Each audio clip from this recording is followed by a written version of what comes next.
Nakita ninyo yung mga picture frames dyan nakalagay. Ayan, nasa gilid. Dito po, na side. Deliverer, shepherd, nandun sa likod, miraculous, peace, restorer, faithful, refuge, and provider. Meron din sa labas na 4. And I believe na kung gawin natin, kung lalagyan po natin ng isang version si God sa life natin as a family, sa businessman o sa personal life, I do believe na meron tayong pwedeng masabi sa Panginoon kung sino siya. Tama? Siguro sa amin, as a family, masasabi ko na si God is a God, a covenant-keeping God. Ganun po ang Diyos namin. Diyos namin sa family, a covenant-keeping God. Talagang hindi po nagkulang ang aming Panginoong Jesus kung paano siya mikilos po sa life namin. And also, this year is a tough year for us as a family. Bakit po? Kasi ito din yung taon na we end our ministry call sa Countryside Evangelical Church. We went there. Yun yung first Sunday namin. 3 pa lang kami. Si Zach po yan. Curly pa yung buhok niya. And then, we left, 4 na kami. I don't know kung ilan na kami pag alis namin dito someday. Okay. Tough year for us. Why? Because we continue also our obedience to the Lord by responding sa call ng Panginoon dito po sa Pulumulok Alliance Church. And we praise and thank the Lord for blessing us. Prior na pumasok kami dito sa Pulumulok, God has blessed us with almost 1 month na vacation for free. And we praise God for that. Even yung galing kami ng Palawan to Manila, mayroong nag-sponsor talaga ng ticket namin. And then, dinala kami doon sa Norte Banda. Hindi na kami pumunta ng Pagudpod kasi medyo malayo na yung travel. But we praise and thank the Lord for this 1 month vacation for free. And this ministry partners na binigay ng Panginoon sa amin is, matagal na to nakilala ko, since 2010 pa siya. During that time, college pa lang siya, first year college, youth ko siya. Si Robert Angelo. And I really praise and thank the Lord for God's movement din sa life niya. And who would have thought na yung young people ko someday, dati, na pumupunta lang ng simbahan para sa budget ng pastor. Ngayon ay naging ministry partner namin. And I really praise and thank the Lord for that. And also, ang isa sa pinapasalamatan ko sa Panginoon, I have this beautiful family. And I really praise and thank the Lord for that. Napakasarap po magpuri sa Panginoon na maganda yung sitwasyon. Tama? Pero kapag medyo hindi ganon kaganda yung sitwasyon, medyo challenging din po ang mag-praise the Lord. Kagaya kanina sa kanta. Praise the Lord. Medyo challenging. Bakit? This year is a tough year for us also. Bakit? Sunod-sunod din po yung nagkasakit sa amin. Last month lang, una si Zach, and then si Zem, and then kagabi lang po, si Zem medyo mainit. Ngayon nga, medyo mainit pa siya. But I really praise and thank the Lord dahil kung titingnan ko lang yung isang anggulo, ang hirap magpuri sa Panginoon. But as a whole, titingnan ko kung paano kami inalagaan, inarugaan ng Panginoon, talagang wala pong words na pwedeng makadescribe sa ating Panginoong Hesus kung paano po siya kabuti sa ating mga buhay. Lalong-lalo na sa atin din po. And also, God has blessed us also with this church leadership. Pwede ba natin palakpakan ang ating Diyos na buhay? Anak daw na sila, pag magsulod ka sa church, na alay duha may magsakit ang ulo sa leaders sa pastor o ang pastor magsakit sa ulo sa mga leaders. I really praise and thank the Lord kay wa paman pod. I am praying na dili po na mahitabo because the Lord is with us. Gaya ganina sa kanta, Jesus is the center of this church. So God has blessed me with this lovely pastoral team. Yung mga co-pilots na ako, So salamat sa Ginoo. Pwede ba nato palakpakan ang Ginoo for that? Praise God for that. Again, as I said to you, ang sarap po magpuri sa Panginoon kapag maganda yung takbo ng buhay. Isa sa mga story sa Bible na very challenging is the story of Israel. Very challenging ang magbigay ng papuri sa Panginoon. In fact, this was an ungrateful story na ibibigay ko sa inyo. And I challenge you sa ating theme kasi, sa Isaiah 40:31, yun yung theme verse natin. At itong theme verse na ito yung background ng story na to. Ungrateful story sa life ng mga Israelites. At ang tanong, bakit ungrateful sila? At yun po yung titingnan natin.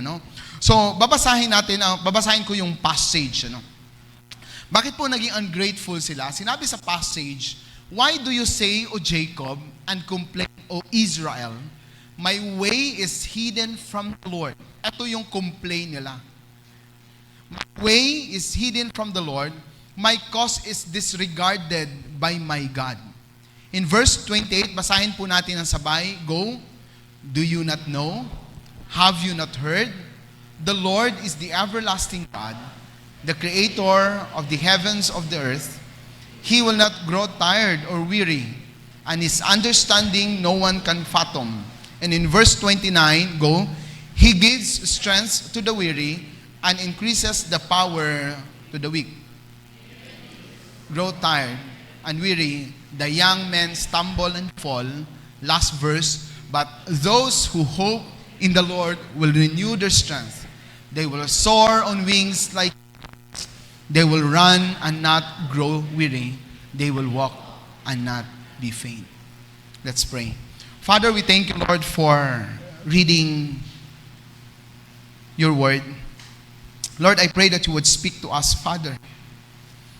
Punong-puno po yung puso namin, Panginoon, ng pagpapasalamat sa inyo dahil kayo po, Panginoon, ang aming Diyos. Salamat na Kilong Diyos, umagang ito dahil nakadaupang patid po namin kayo. Salamat, Panginoon, sa iyong presensya na patuloy pong ibinibigay sa amin. Thank you, Lord, for ministering to us. Thank you, Holy Spirit, for your minister to us. Thank you for touching us. Thank you for giving us the cause to always look for the positive things in life, just to give glory and honor to the Holy Triune God. Father, I pray that you would speak to us as we ponder and as we listen to your word. Use your servant mightily. This is our prayer in Jesus' name. Amen. So, bibigyan ko po kayo ng background sa passage na ito. Yung Isaiah chapter 40. Ang passage na ito po, ang book ng Isaiah, ito yung pinakamahaba na libro sa prophets, sa mga prophets. So, ito po ay nabilong siya sa major prophets. Ang tawag doon, bakit major? Ang reason lang, dahil mahaba yung kanilang writings. So, si Isaiah ay talagang manunulat siya. At siya po, ang background niya, siya po ay pamangkin ng isang hari. So, siya po ay isang royal blood na person. Si Isaiah. So, nahati yung book ng Isaiah sa dalawa. Yung chapter 1 hanggang 39 and chapter 40 hanggang 55. So, ang chapter 1 down to 39, up to 39, yan po yung time bago po sila sinakop ng Babylonian army. Nakuha ninyo? Okay? Tapos, yung chapter 40 hanggang 55, yan po yung chapters na nandun na sila sa Babylon. Okay? And then, si Prophet Isaiah, nagsasabi siya sa mga Israelites, repent because of your sins of idolatry. Yung kasalanan po nila, nag-worship sila ng hindi totoong Diyos. Kaya sinabi ni Prophet Isaiah, mag-repent kayo, kasi kagaya din ng Israel, yung Northern Kingdom, baka sasakupin din kayo. Kasi yung Israel, during this time, sila po ay sinakop na ng Assyrian sa time ni Isaiah. So kaya si Isaiah, nagbigay siya ng warning sa mga people sa Judah para itong mga tao sa Judah, sa southern part, okay, nasundan ninyo, yung Israel natin sa dalawa, yung northern part, nasakop na ng Assyria, at sa kayong ilalim ay hindi pa nasasakop. So sinabi ni Prophet Isaiah, mag-repent kayo from the sin of idolatry, kasi kapag hindi kayo nag-repent, sasakupin kayo kagaya ng pagsakop sa Northern Kingdom. So ito yung story At sinabi ni Prophet Isaiah, repent, repent, repent. But they did not repented, or they did not repent, rather. Hindi po talaga sila nagrepent. At ang ginawa ng Panginoon, God sent an army para po sakupin itong Judah. Sa Judah, nandun po yung temple ng Jerusalem. Grabe yung struggle ni Prophet Isaiah during this time. Pero nung time na sinakop na po yung Judah, yung nation ng Judah, si Isaiah during this time, patay na siya. Wala na siya. Hindi niya na nakita itong Babylonian captivity na ito. So bit-bit, yung mga Israel, naglakad sila papunta po doon sa Babylon. And then nung nandun na sila sa Babylon, yun yung kwento ng Isaiah chapter 40. Nakuha ninyo? Ano yung kwento nila? Nung nandun na sila sa Babylon, they felt that God had abandoned them. Grabe, no? Ang titigas ng mga ulo, ayaw mag-repent. Nung nandun na sila sa Babylon, humingi sila ng paumanin sa Panginoon. They wanted na, Lord, di ba, you are a God, you are a promise keeper God. Sana ngayon, yung pagiging totoo mo. And they felt that God had abandoned them. They murmured, they accused God with treason in a sense that He did not fulfill His promise to them. At nandun po sila for 70 years. Nung nandun sila sa Babylon, ang sinabi ni God sa kanila, soar high. Ito yung passage na to. Again, nung nandun sila sa Babylon, experiencing etong Babylonian captivity, very challenging ang kanilang life, sinabihan sila ng Diyos, repent, soar high, because God will about to bring you back to the promised land. Ito yun, soar high. Ito yung sinabi niya, yung passage. Di ba may kanta tayo ng eagle's wings? And I will soar like eagles. Ito yung sinabi niya, they will soar high. Ang ibig sabihin ng soar high, go up. Parang ganito po, yung soar high, go up, ascend, or climb. So, ibig sabihin, from your normal status, from your present status, you need to go up. From low place to high place. So, ganun po yung message ng Panginoon sa kanila. So, ibig sabihin, nung nandun sila sa Babylon, captive sila, slaves sila, sinabi ng Panginoon sila, go up, because I am about to redeem you. Nakuha ninyo? So, ito na ngayon yung story. Yung soar high na binanggit ng 888 times sa Bible. At ang soar high means physical movements by migration, or it could be a military advancement or a pilgrimage. Galing ka dito sa Pulumulok, a town, pumunta ka ng Jensan, a city. Go up, soar high. It embraces also yung elevation ng status or blessing. So you have this spiritual status sa Panginoon. God is calling you to soar high. It means God is calling you to level up in your spirituality. So the message is clear, simple today. The meaning of soaring high, God wants us to level up our spirituality. Nakuha ninyo? Even in our understanding, even in our decisions, we need to level up, we need to elevate, we need to go up, ascend, or climb. PAC family, this is not only a command or calling of God to each one of us to soar high. Ito talaga yung design ng Panginoon. Ito talaga yung plano niya sa buhay mo. Ito talaga yung gusto ng Panginoon na manatili ka sa Kanyang presensya. That's why I entitled this message, Soar High, Rise Beyond the Impossible. I did not say, soar high, gain the impossible. I did say, soar high beyond. Ito yung normal. Ito yung impossibility. Meaning ko, beyond the impossible. Nakuha ninyo? So, ito ngayon yung message ng Panginoon, and I outlined this, yung complaint ng Israel, titingnan natin yung response ni God. Ano kaya yung response ni God sa mga reklamador na mga anak niya?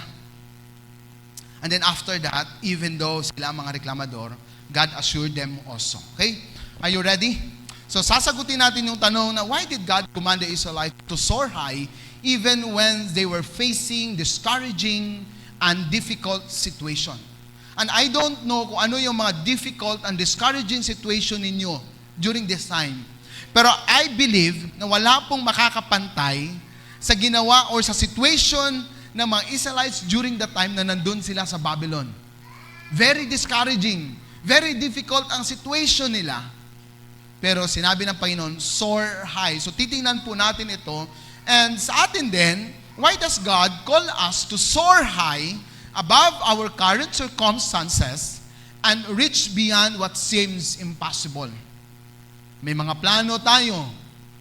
We need to soar high. Pa-end na yung year, mga plano tayo next year. Magsa-start ng 78 years ng journey ng church, may mga plano na naman ang simbahan. So we need to soar high beyond the impossible. Lisod man na, budlay man, imposible man na mahitabo, that's the calling of God for each one of us, to soar high. So, ang tanong is, bakit kailangan natin mag-soar high? Because we have a covenant-keeping God. Hindi nakakalimot ang Diyos sa kanyang mga pangako. So, isa-isahin natin to. Una, yung complain.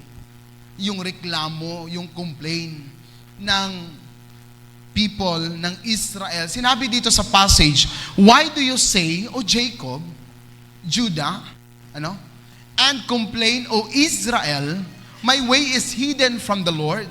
Bakit kayong mga Israelites, sinabi ninyo sa akin, sa kay God, bakit yung way ninyo ay hindi talaga alam ng Diyos? Parang kumbaga, inakusahan nila ang Diyos na hindi alam ng Diyos kung ano yung nangyayari sa kanila. And then sinabi pa dito, my cause is disregarded by my God. So ito yung feeling nila. Again, bibit-bitin ko kayo sa feeling ng mga Israelites that God had hidden His face from them. Yun yung feeling nila. Na kinalimutan na kami ng Panginoon ng hidden. Ito po yun. Hidden. Yes. Yes. Yes. Hidden. Kumbaga, nagtago ang Diyos. Yun yung feeling nila.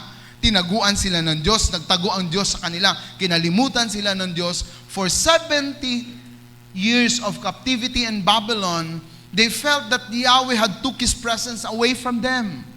From His own people. If I was one of them, maybe I have this same thought na talaga nga kinalimutan kami ng Panginoon. Talaga nga kinalimutan kami ng Panginoon. Feeling abandoned by God. And they thought that God, again, had forgotten them. They thought that God is not true to His word. In fact, they accused God with treason for not fulfilling His promise to them. Nag-promise si God na i-out sila sa captivity, pero 7 decades na, wala pa rin nangyayari. Would you imagine that? Lord, asa na yung promise mo? Yes, nag-promise si God, pero hindi siya nagsabi ng tao.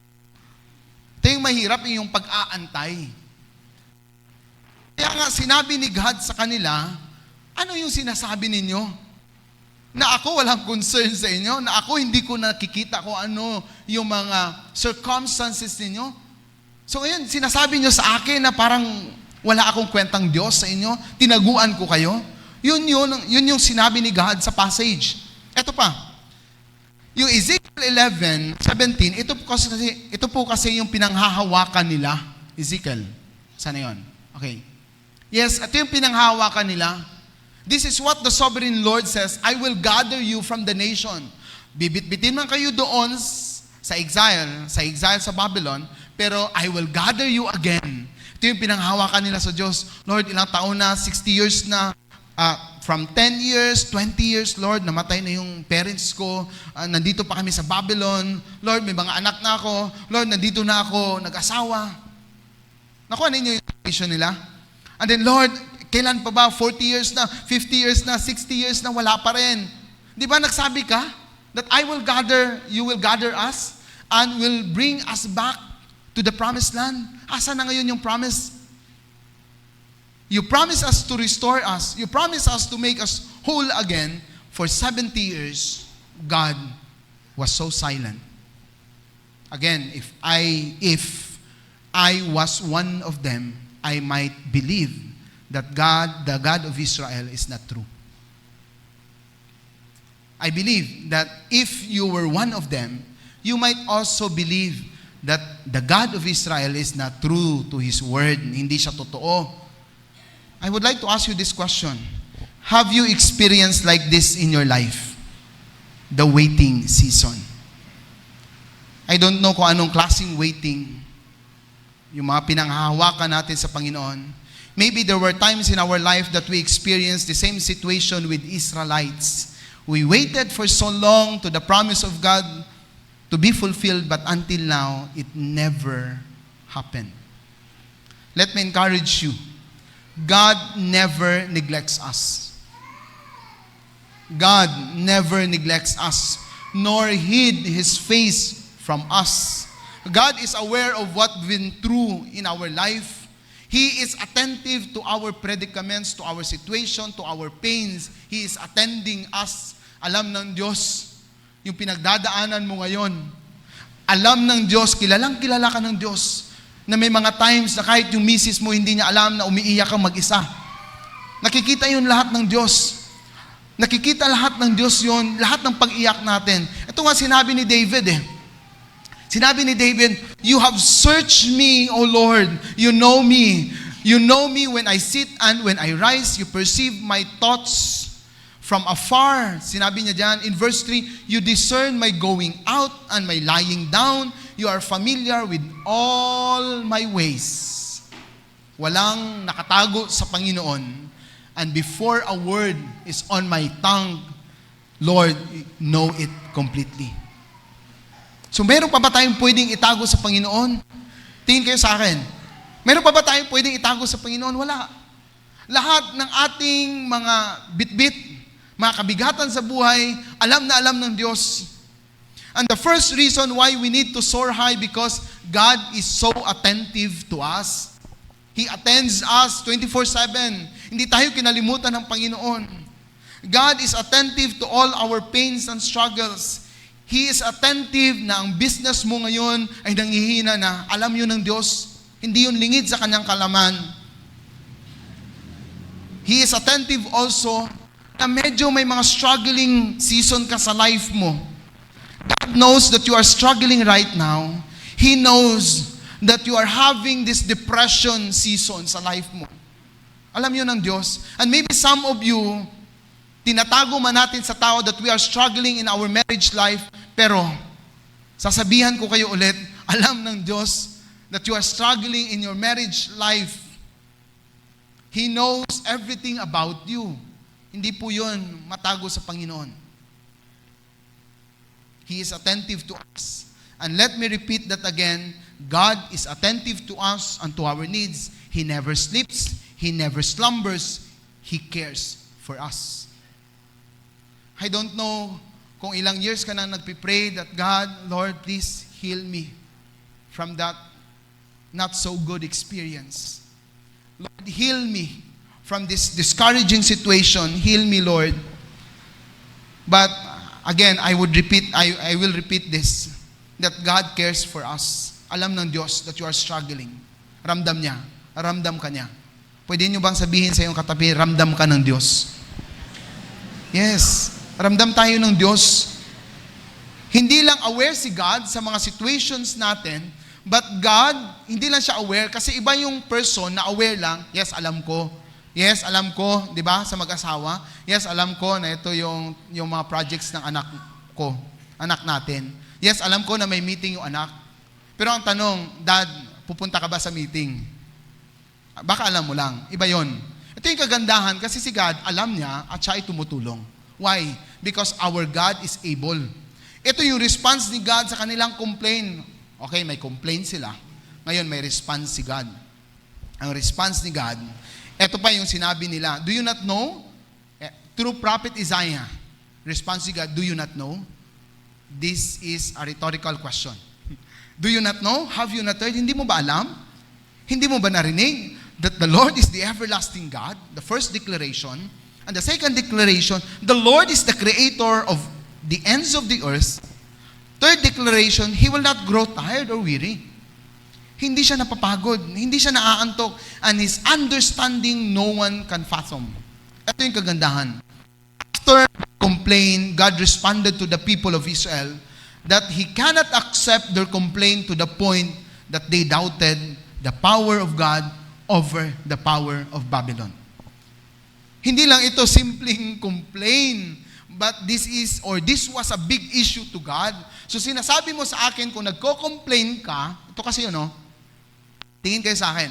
Kapag nagko-complain tayo sa Diyos, parang sinasabi mo sa Diyos na yung problema ko, yung complaint ko, is mas powerful kaysa sa Diyos. Yun yung point doon. Kaya nga, ito sinabi ni God, hindi ko matanggap yun. Parang sinasabi niya sa akin na mas powerful yung Babylonian army kaysa sa akin. Kaya sinabi ni God sa kanila, do you not know? Have you not heard? Ito yun, that God first is the everlasting God. Siya ang Diyos ng magpawalang hanggan. Kailangan ng mga Israelites to be reminded again what they already knew about God. And Prophet Isaiah said that Yahweh is eternal. He is not bound in the past, neither in the present, nor in the future. He is a covenant-keeping God. His love is everlasting. Nauubos man tayo sa pagmamahal, sa pasensya, ang Diyos hindi po ganun. He had never grown tired of loving His people. Yun yung kagandahan sa Panginoon. Parang sinasabi ng Panginoon ni Prophet Isaiah sa kanila, naalala nyo? Naalala nyo yung time ng titigas sa mga ulo ninyo? Tinalikuran ba kayo ng Diyos? Nakuha ninyo? Naalala nyo nung nagkamali ka sa Diyos na kahit yung ibang tao, hindi ka na nga matanggap, pero ang Diyos tumanggap pa rin sa'yo. Naalala mo yung time na hiyang-hiya ka sa ginawa mo sa Panginoon, halos ayaw mo nang magpakita sa tao, pero nung lumapit ka sa Panginoon, open arms si God para yakapin ka at niyakap ka ng Panginoon. Parang ganun yung sinasabi ng Panginoon sa kanila. Naalala ninyo, ang titigas talaga ng ulo niyo, you are disobedient to me, but still, the God is a loving God, hindi naubos yung pasensya ng Diyos, hindi naubos yung pagmamahal ng Diyos sa inyo, hindi kayo tinalikuran ng Panginoon. And that was a rhetorical question, also a rhetorical answer sa kanila. Hindi kayo pinabayaan ng Diyos. I remember si Kuya Warren Repolidon.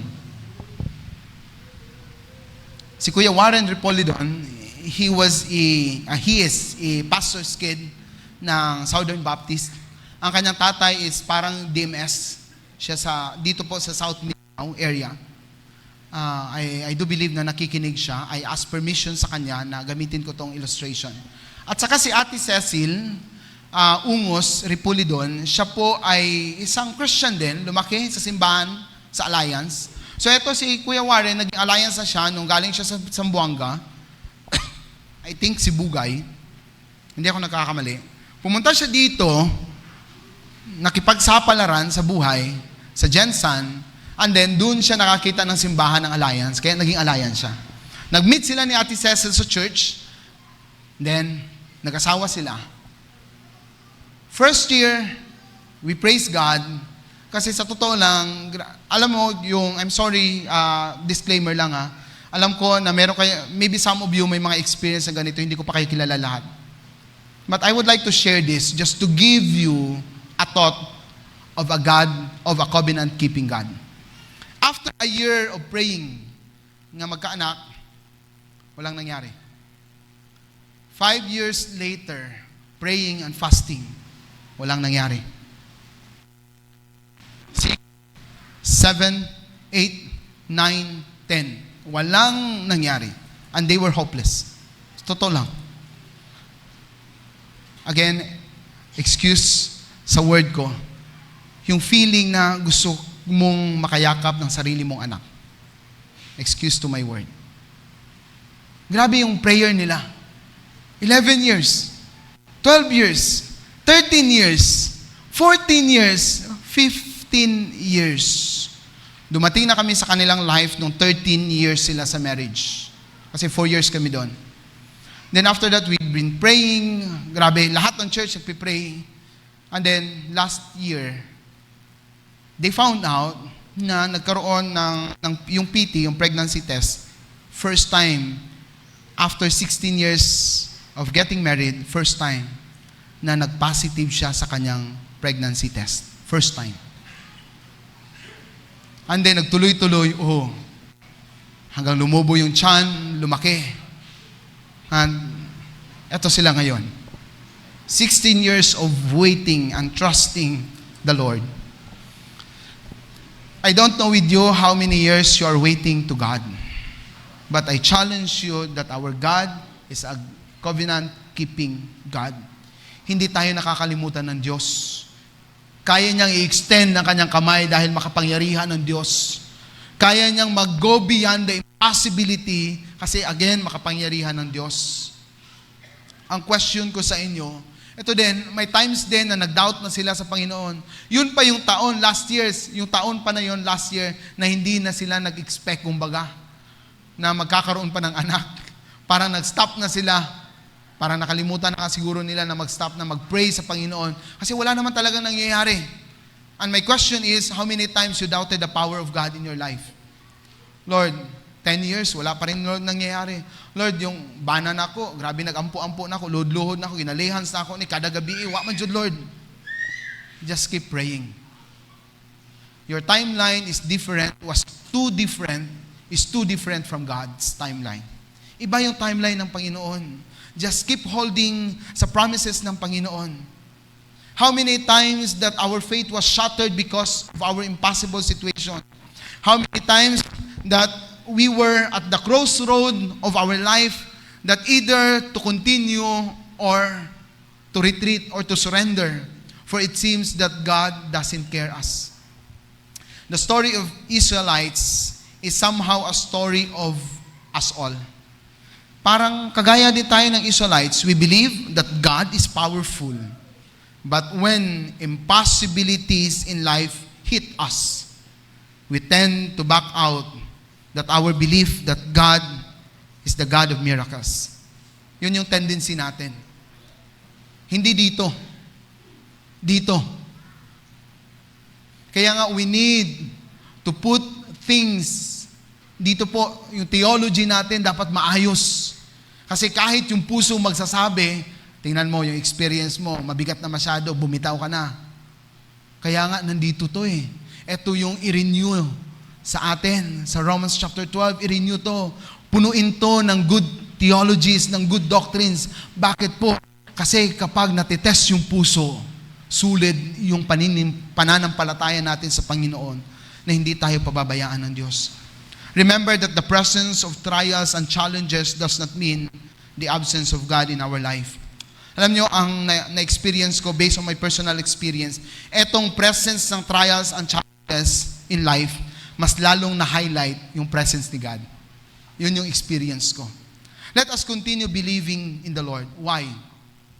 Because His power is great. He has the power to overturn our situation upside down. Kaya niyang baguhin yung sitwasyon mo. At ito po yung second reason, God is able. Una, God is attentive sa atin. Alam niya na yung nangyayari sa atin. Ngayon, hindi niya lang alam, kundi ang Diyos natin na makapangyarihan is able, kaya niyang tumulong sa atin. Yun yung kagandahan. Kaya nga, niremind yung Israel Babylonian power versus my power, I can do that. Ngayon, eto na ngayon. Binigyan sila ng assurance ng Panginoon. In Genesis chapter 28, verse 15, Behold, I am with you, and I will keep you wherever you go. Ito yung sinabi ni God kay Moses. And I will bring you back to this land, for I will not leave you until I have done what I have promised you. Yung mga Israelites, nandun na sila sa Egypt. Ilang years sila doon? Tagal nila. Tagal nila sa Egypt. Sa totoo lang, sobrang tagal nila. Nandun sila. And then, amit si Moses. After 430 years, kung balikan ninyo ang Bible history ninyo, after 430 years, God fulfilled His promise to the people of Israel na ibabalik ko kayo sa promised land through Moses. Bitbit nila yung bones ni Joseph. Alala ninyo? At doon nila nilibing sa lupang pangako. Yun yung pangako ng Panginoon sa kanila. Then, people of God, He is the God who is faithful to His promises. Ing na imong katapad, matutom ang Ginoo naton.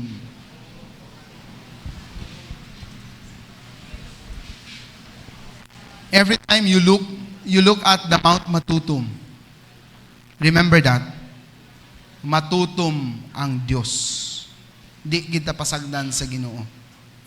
And then, at the end of the story, di rin ako mahuman, gi-assured sila ni God, ari na.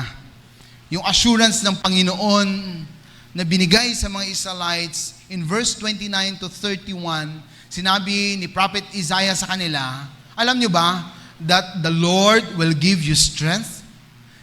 Kayo, pagod na kayo. Alam ko, pagod na kayo. Nandun kayo sa Babylon eh. Pagod na kayo. But the Lord will give you the strength and increases the power of the weak. Even youth grow tired and weary, and the young men stumble and fall. But those who hope in the Lord will renew their strength. Sino bang naniniwala na may pag-asa kay Kristo? Amen? So God will renew our strength. Habang tumatanda tayo, dapat mas lalong naging masigasig tayo sa ating pananampalataya sa Panginoon. Again, age is just a number.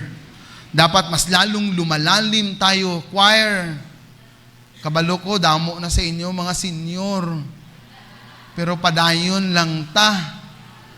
Because your commitment sends a message to the next generation that this generation will follow you someday.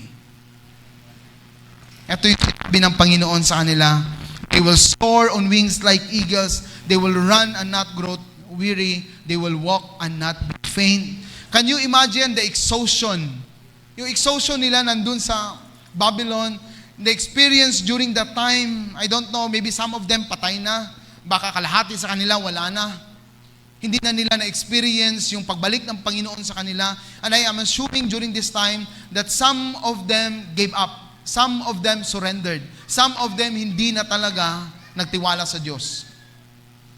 Bakit? Kasi hindi lamang po physical persecution yung struggle nila. Yung mahirap dito, yung emotional struggle.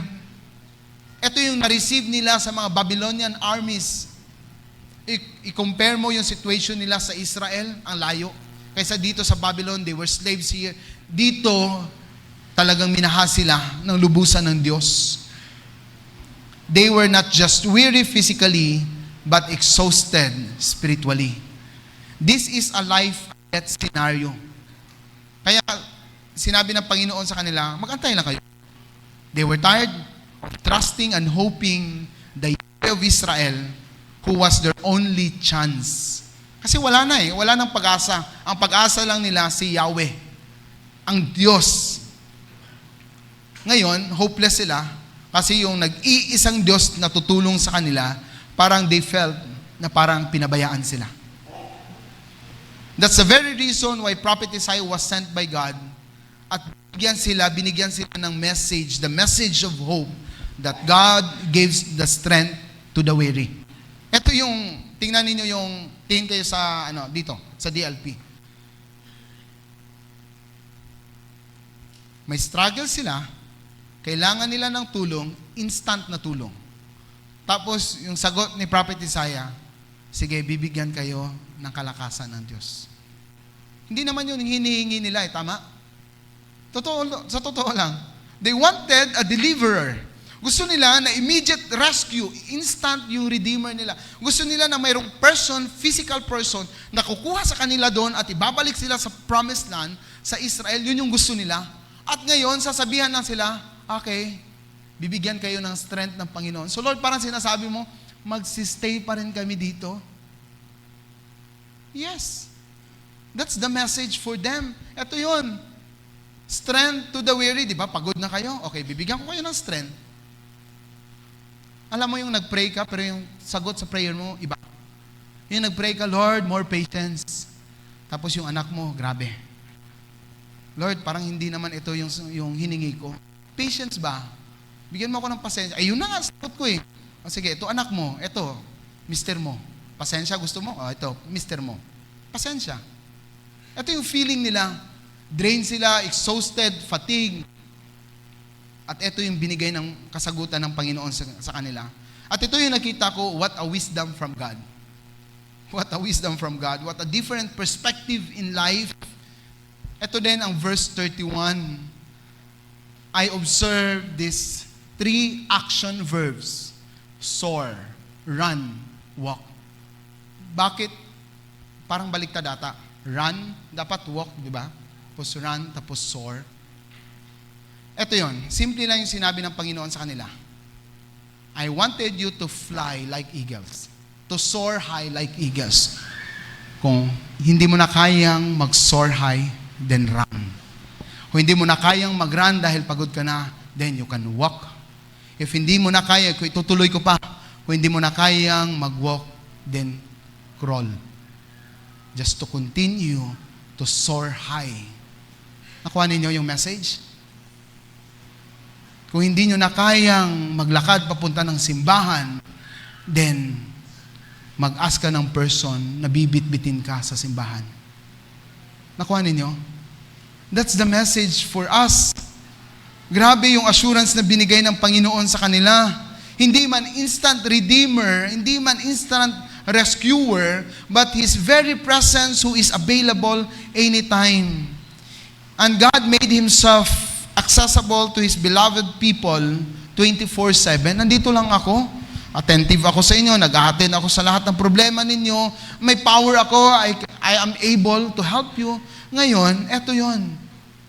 You can access me anytime, anywhere. Kahit sa Babylon kayo, I can give my power. I can perform miracles. Kasi yung thought, yung thinking ng mga Israel before, kapag sa Israel lang si God kumikilos. Ito din minsan yung thinking natin.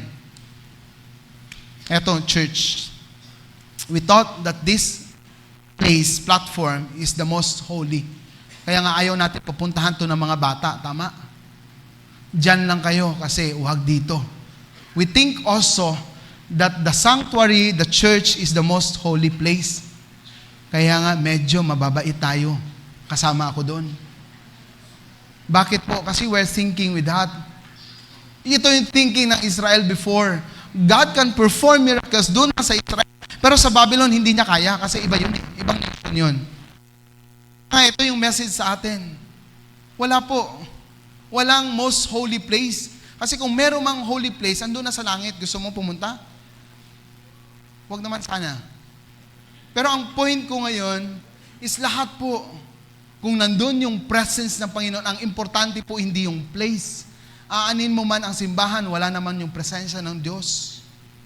Nakuha ninyo? Ito yung prayer ni Apostle Paul, isa sa mga prayer ni Apostle Paul. 3 times I pleaded with the Lord about this. Ano yung this na yon? Yung struggle niya sa kanyang physical illness. That it should leave me. For 3 times I pleaded with the Lord. But He said to me, my grace is sufficient for you. For my weakness, for the power is made perfect in my weakness. So therefore, sinabi ni Paul, therefore I will boast all more gladly of my weaknesses, so that the power of Christ may rest upon me. And for the sake of Christ, I am content with weakness, insults, hardships, persecutions, and calamities. For when I am weak, I am strong. Maybe some of us, hindi ganun kaganda yung year. Kasi mayroong hindi maganda na nangyari sa family, sa business, sa personal life. Pero I challenge you, we have a lot of reason to praise the Lord. Amen? Buhay pa tayo, kailangan nating magpuri sa Panginoon. PAC family, our God is faithful. The faithful God who started this church until now is the God who is alive and working in us. Hindi niya lang alam kung ano yung, hindi lang siya yung Diyos na alam niya kung ano yung nangyayari sa atin. Hindi lang siya yung Diyos na makapangyarihan na kaya niyang kumilos sa atin. Pero siya din yung Diyos that we can access Him anytime. Let me remind you again that our God is powerful God, and His power and His presence is always accessible to us and also available to us.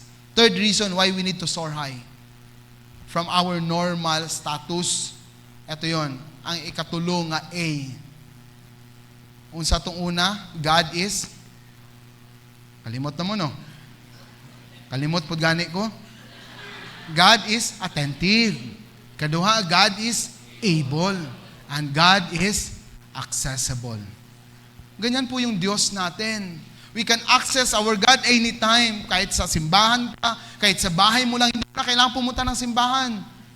Just call on God. Lord, kailangan kita. Tutugon po ang Diyos natin. I tell you, tutugon po ang Diyos natin. He will accompany us. His presence is available to us 24/7. PAC family, there will be times that we need to stay where we are. Hindi kailangang i-rescue, hindi kailangang tanggalin yung situation, kundi minsan ang tugon ng Panginoon, stay ka lang muna dyan. Diyan ka lang muna. Yung sagot na Panginoon, stay. Stay put. Lord, pagod na. You stay.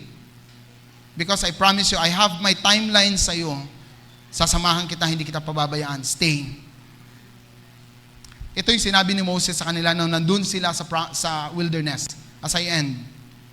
Nandun sila sa wilderness, in Exodus chapter 33, at sinabi ng Panginoon ni Moses sa kanila, sa kay God, sinabi niya, Lord, if your presence will not go with us, do not bring us up from here. Ito yung sinabi ni Moses. Lord, pupunta na kami sa promised land, pero kung wala ka lang naman doon sa promised land, okay na lang, magstay kami dito sa disyerto kasi ramdam ka namin ito.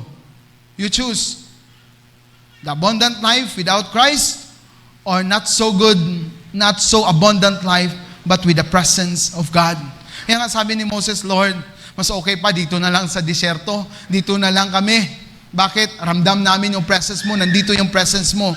Kung bibit-bitin mo lang kami doon sa promised land na pinangako mo, at wala ka doon, we will stay. We will choose to stay. Nakuha nyo? Ang ganda po ng perspective ni Moses.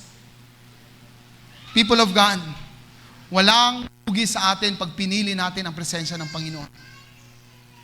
Ulitin ko yon. Walang lugi po sa atin pag pinili natin ang presence ng Panginoon. Again, today is the day, first day of our 78 years as a church. Faithful ang Panginoon. Takpakan po natin Diyos. Last month, I shared this to our leaders, and I would like to challenge you to go with us. Suntok sa buwan to ang Vision 2030. Pag-pray nyo kami. Pag-pray natin to. Sama-sama tayo. Ito po yung vision natin for 5 years. Suntok sa buwan na magkaroon tayo ng 800 na church attendance on a weekly basis. Suntok sa buwan. Kasi sa ngayon, ang attendance natin, 315. 317 ang pinakamataas na attendance sa isang linggo. So we are trying na magkaroon tayo ng 800 na members on weekly basis na mag-attend dito every Sunday. Suntok sa buwan, imposible. Pero let us soar high. Ito din, 500 na newly evangelized person, 220, at least 5 years yan ha, 220 na person newly baptized. At may desire din tayo na sana, kasi masyado na tayong madami, so dagdagan natin. Kasi kukulangin na tayo eh. Dadagdagan natin ng misanin or ganun ba? I don't know kung ilang floor ba, I don't know. Or di kaya magsiksika na lang tayo, I don't know. Pero suntok sa buwan yung pangarap. Pero ang Diyos natin, mas dakila. Ito din, we desire to have a 50 discipleship groups and 17 na marketplace Bible study. Kayong may mga negosyo, just top us up. Next year, kung gusto niyo magpa-Bible study, sabihin niyo sa akin, we'll do it for free. We want to extend our help sa business niyo. Kasi po, iba po talaga yung business na talagang ang Diyos ang sentro. Sa totoo lang. I challenge you. Punta kayo sa akin, mag-Bible study tayo sa business niyo kahit once a week lang. We'll do it. Kung madami, sige, we will do it. Suntok sa buwan, pero kakayanin. Gusto natin na mag-plant ng 2 churches within 5 years. Parang hirap pero kakayanin. Kasi nga, soar high Ito pa, 2-story building, na-approve naman ito this year. So next year po ito, I think 3rd quarter to. Uncle Bong, tama ba? Okay, ayun, nag-respond siya, yes daw. Okay. 2-story building. Dito po, ipapatayo natin dito.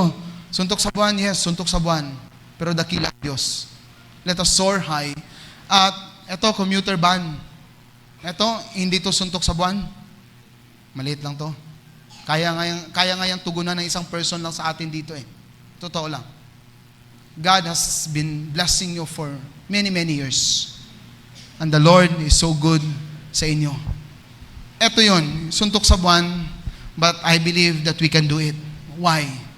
Remember, God is attentive. Yan yung theology natin that God is an all-knowing God. He knows ang lahat-lahat na nangyayari sa ating buhay. Lahat na mangyayari sa simbahan, alam ng Diyos. And God is able, makapangyarihan ng Diyos. He is an omnipotent God. Makapangyarihan siya. Huwag natin kalimutan yon. And lastly, suntok sa buwan, hindi. Kasi may dakila tayong Diyos. God is accessible 24/7. God is our omnipresent God. So it is my prayer, PAC family, na patuloy tayong mag-soar high. Sama-sama tayo, walang iwanan. Okay lang ba yan? Pwede nyo bang sabihin sa iyong katabi, ayaw pamiya, ayaw kubiyai? Yes. Huwag po nating iwan, lalong-lalo na, tingin kayo sa akin, huwag nating iwanan ang membro ng ating pamilya when we obey the Lord. Ulitin ko, when we obey the Lord, huwag po nating iwanan ang membro ng ating pamilya. Isama natin sila sa ating obedience sa Panginoon.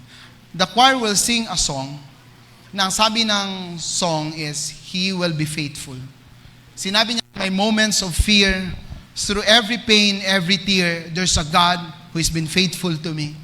When my strength was all gone, when my heart had no song, even then, He was faithful to me. Sabi, no? Every word His promise is true. What I thought was impossible, I've seen my God do. He's been faithful to me.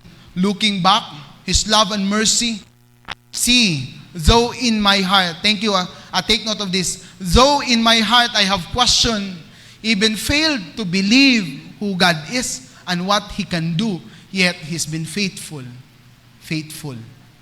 to me. Hindi tayo iwanan ng Diyos. Hindi niya tayo tatalikuran. Tayo po ay sasamahan ng ating dakilang Diyos. Let us soar high. And let us listen to the message of this song, and God bless us all.